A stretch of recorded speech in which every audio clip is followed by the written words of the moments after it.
So this weekend, Alabama had its first road test against a Power 4 opponent, and the Tide passed with flying colors. But even though Alabama passed, there are still some out there who are doubting Jalen Milroe, and today we need to break it down and talk about why. We also need to talk about what an incredible impact Caden Proctor made on this game, as well as get to some of the negatives, which is the injury news. But before we can, as always, y'all know the drill. I have got to hear from you. Hop down to the comments. Y for yes, N for no. Were you impressed with Alabama against Wisconsin this past weekend? And let me know what you're thinking. If you're new to the channel, be sure to subscribe. Hit that bell notification as I do constant college football content. You don't want to miss any of it. And if you enjoyed the content, be sure to like and comment down below. But having said all that, let's jump right into this. And when we look at this, we need to start with Jalen Milroe, because this is the area where I still see so many people doubting Milroe and what he's going to be able to do. And listen, if you've been around this channel for any extended period of time, or you've listened to my takes on Alabama football, you'll know I'm a believer in Jalen Milroe. And I'm a believer in Jalen Milroe for multiple different reasons. First and foremost, I think he's an unbelievable leader. And I think whenever you're talking about football, you want a leader at the helm to lead your team into battle, to stay even, to stay poised, and to stay looking at that attack mindset. That's exactly what he does. Every time the situation gets tough, that's Jalen Milroe's mindset. And I think that's an unbelievable mindset to have, especially whenever you're going through so much change, so much new. And Alabama is. Let's be very clear now. Nick Saban is no longer at the helm. Kalen DeBoer is at the helm. And I loved what I've seen thus far, but you want an experienced leader on the field that's an extension of the coach. And that's exactly what Jalen Milroe is. That's not even to speak about his athletic abilities, both as a runner and as a passer. Let's get into that now, shall we? When we look this year, Jalen Milroe is 35 of 52 for 67% completion percentage, 590 yards, over 11 yards per attempt, 8 touchdowns to 0 interceptions, and he's added 6 more touchdowns on the ground. So he's having a really good year. The one mark you can put on his year is against USF. But in fairness to Jalen, Alabama struggled with USF last year, and he wasn't the quarterback. I talked about this last week in the video I released about timing is everything. USF blitzes at an alarming rate. Both years Alabama has played them, the offensive line has been kind of shuffling around. This past year, you didn't have Caden Proctor. You had your all-American left guard go out to left tackle, brand new left guard, and your right tackle situation was still in flux. That's a lot for an offensive line that's undergoing a scheme change, and this is still very new. Kalen DeBoer hasn't been there a year enacting this scheme change, and the reason why I continue to bring that to your attention is because what Alabama was running in terms of offensive line scheme last year is on the total other end of the spectrum as to what they're running this year. So there's a lot of new, and USF did a phenomenal job, as I've continued to say, credit to that coaching staff for creating chaos. But they did it last year. That's not on Jalen. That's the one mark, in my opinion, you can put on his year, is a team in USF was doing a great job at creating chaos. But I think if we're going to have that conversation, you must also have the conversation that so many explosive plays got called back because of penalties. And once Alabama had any semblance of settling their offensive line in that game, they busted 3 major plays. So Jalen Milroe has absolutely shown the progression, in my opinion. He has been able to hit timing routes at a higher percentage this year than any other time. And that's massive. When you talk about the arm strength of Jalen Milroe, you know it's there. But now when he's working in these timing routes, that's what you love to see. But I was surprised coming off of the Wisconsin game. So many people were saying he's not the guy for this offense. He still can't hit short to intermediate. Well, let's actually look at what the passing breakdown says. Talk is cheap. Let's actually dive into the weeds. If we look at passes at or behind the line of scrimmage against Wisconsin, he was 4 for 4.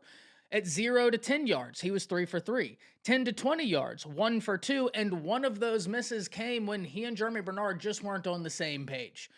And then if we look at 20-plus yards downfield, he was 4 for 7. That's about as good of a day as you're going to have. And so, listen, I think it's important to note that this offense is still in the unfolding stage. What I mean when I say that is they're rolling out the red carpet right now, but the carpet is still being rolled out. There is so much to Kalen DeBoer's offenses, and he is tailoring it to his personnel. But one of the things we talk about all the time is it's one thing to do it in practice. It's an entirely different thing to do it in a live game action. This coaching staff is 3 games in. This bye week comes at a perfect time for multiple different reasons, some of which we'll talk about whenever we talk about the injuries. But Alabama is rolling out the offense right now. The coaching staff is learning about this team, not in practice, not in spring, not in fall, but in live game action. And one thing you hear constantly is there's so much growth between week 1 and week 3. Well, for a team that's undergoing this much change, expect that growth to remain all season long. But what I've already seen is very encouraging.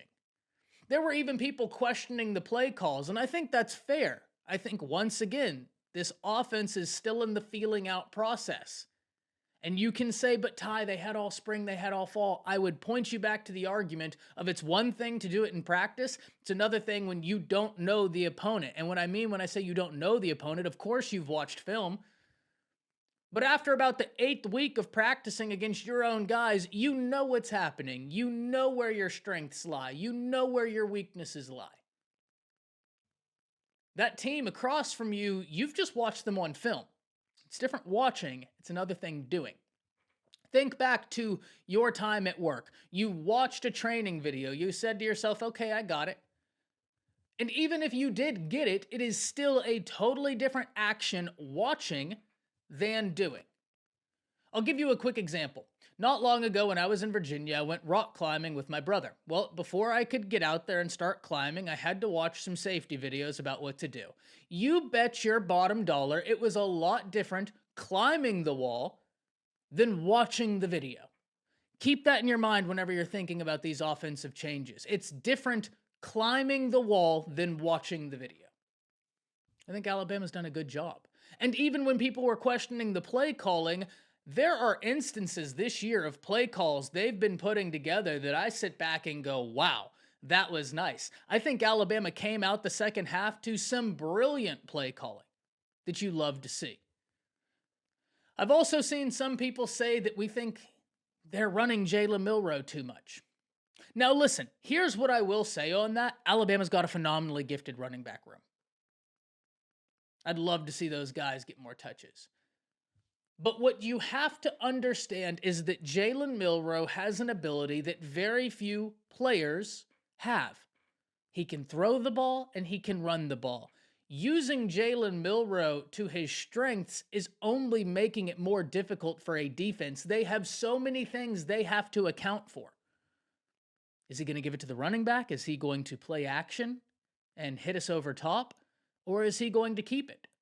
All of which are viable options with Jalen Milroe in the game. And the last thing we'll say on this, if someone says, oh, but all you have to do is blitz him, I think once again you're taking what you saw against USF and applying it to this game when they're not analogous.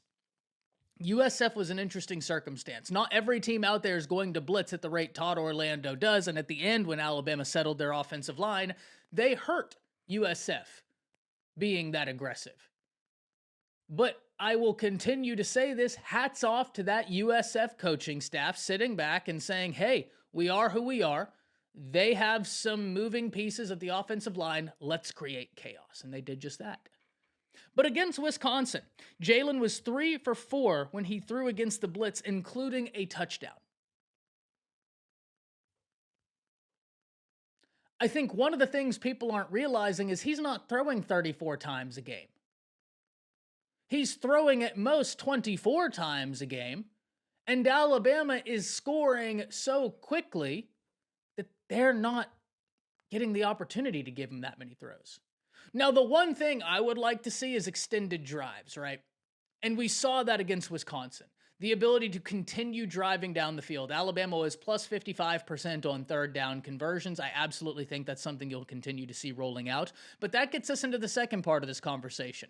What a difference Caden Proctor made. Because would you know it, he was the highest graded offensive lineman on Saturday for Alabama. And that's his first game back.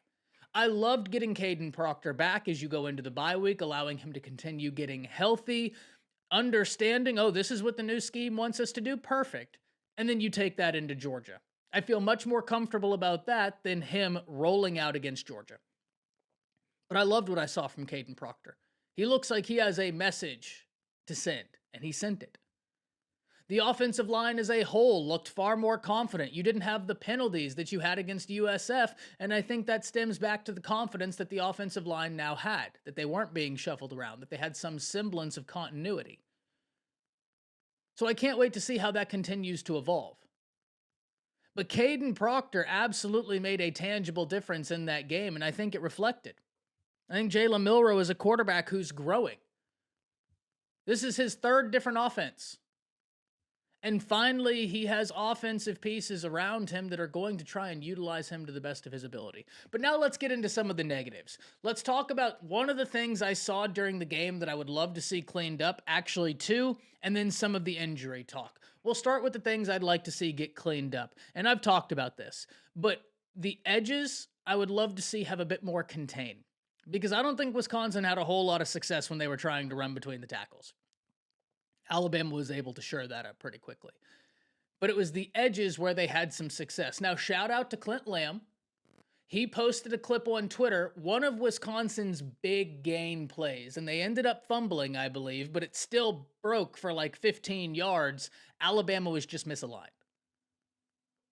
Who knows what the play would have resulted in had Alabama been in the correct alignment? That's not for me to say, but Alabama was misaligned, and they didn't get aligned properly in time.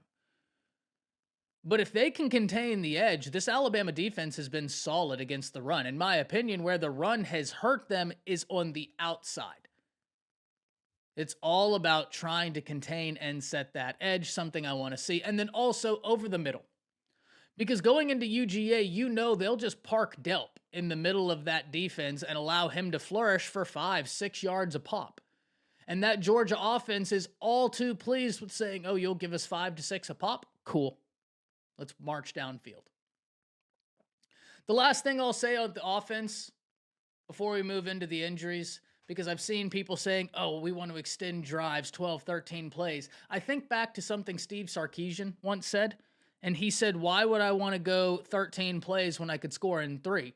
If I go 13 plays, that just increases the chances, statistically speaking, of something bad happening, injury happening, penalties happening, just something to derail the drive. So why would I want to do a 13-play drive when 3 to 4 would suffice?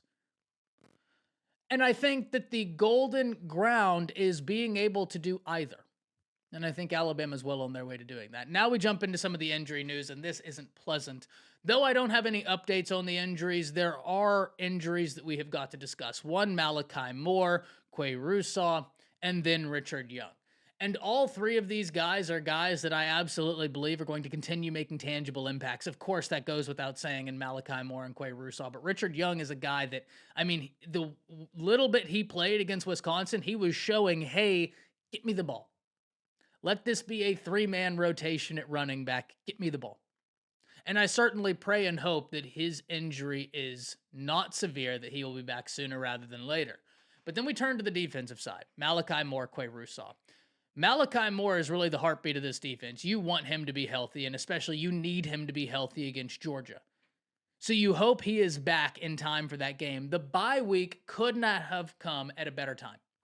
Alabama's going to need his leadership on the defensive side of the ball because he has been playing out of his mind this year. He has had a sensational year thus far.